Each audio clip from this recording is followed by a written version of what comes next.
बिस्मिल्लाहिर्रहमानिर्रहीम। अस्सलाम वालेकुम वीवर्स, आज हम जिस ड्रग के बारे में डिस्कस करेंगे उसका नाम है ओस्लिया कैप्सूल। ओस्लिया कैप्सूल में दोस्तों vitamin D3 2 lakh international units के लेवल में शामिल किया गया है। बात करेंगे इसके बेनिफिट्स, यूजेस की, इसकी वार्निंग्स की और इसके अलावा इसकी डोजेज की।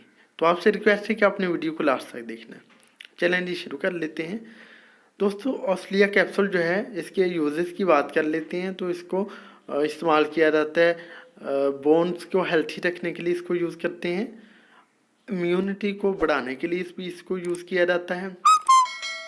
प्रेगनेंसी में भी इसको सपोर्ट के तौर पे यूज़ कर सकते हैं।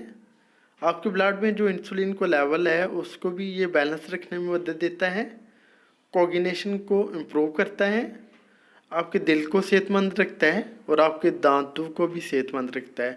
दोस्तों जो हड्डियों की बीमारियों में मुब्तला होते हैं पेशेंट्स, उनमें भी इसको यूज़ करवाया जाता है। जैसा कि कोई गठिया का मरीज़ है या फिर पुरानी जोड़ों के दर्दों का जो मरीज़ है, ऑस्टियोपरोसिस, ऑस्टियोमलेशिया या फिर ऑस्टियोआर्थराइटिस वगैरह के पेशेंट में भी इसको यूज़ किया जाता है। बात कर लेते हैं अब इसकी वार्निंग की। दोस्तों दर्ज हालतों में ओस्लिया कैप्सूल को कभी भी इस्तेमाल नहीं करवाना चाहिए।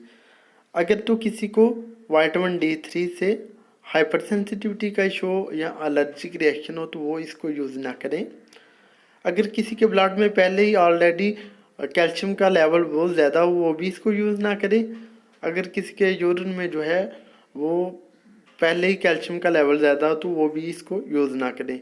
और उसके अलावा जिनको कैल्शियम की वजह से जो है वो किडनी में स्टोन्स बनते हैं वो भी इसको यूज़ ना करें। ये कुछ इसकी वार्निंग थी। अब हम बात कर लेते हैं इसकी डोजेज की। इसकी डोजेज की बात कर लेते हैं।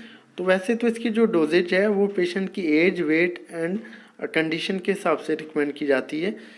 इसकी जो यूजुअल डोज है उसमें 10 से 19 साल की उम्र के जो बच्चे हैं उनमें एक कैप्सूल इस्तेमाल करवाया जाता है विंटर के मौसम में। ठीक है, हर विंटर के मौसम में जो है सिर्फ एक कैप्सूल यूज़ करवा लें तो उनमें जो है विटामिन D3 डेफिशिएंसी पूरी हो जाती है।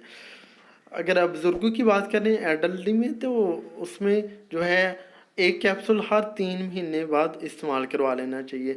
वो उनके लिए बहुत बेनिफिशली साबित होता है। अगर आप बुज़ुर्गों को एक कैप्सूल जो है हर 3 माह बाद यूज़ करवाएंगे तो इंशाल्लाह उनको विटामिन D3 की डेफिशिएंसी नहीं होगी।